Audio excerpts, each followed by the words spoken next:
প্রয়াত নেত্রী বেগম খালেদা জিয়ার নাম যখন আসেন গোটা সংসদ ঐক্যবদ্ধ হয়। গোটা সংসদের পক্ষ থেকে আবেদন আসছে, আরো 5 মিনিট সময় দেয়া হলো আপনাকে। অসংখ্য ধন্যবাদ। 5 মিনিট।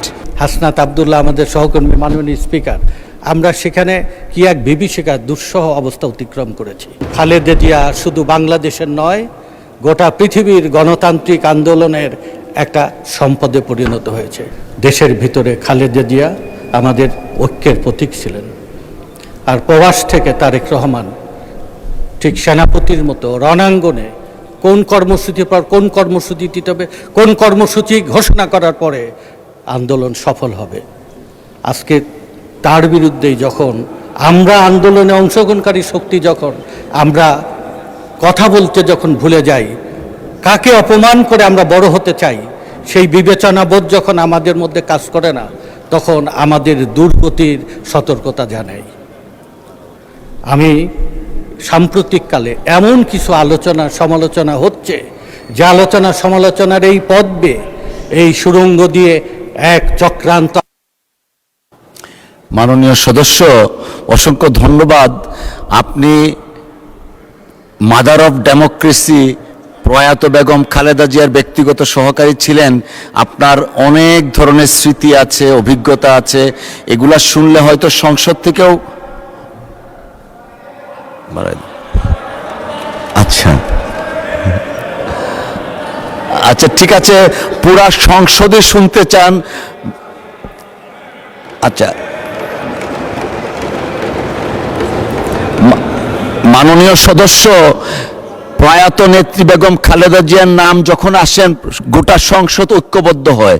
গোটা সংসদের পক্ষ থেকে আবেদন আসছে, আরো 5 মিনিট সময় দেয়া হলো আপনাকে। অসংখ্য ধন্যবাদ। 5 মিনিট। মাননীয় স্পিকার,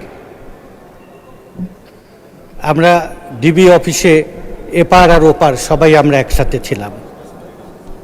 সেদিনের এই ডিবি অফিসের যে করুণ এবং ভীতিকর দৃশ্য, এই দৃশ্যের সাক্ষী আমরা সবাই।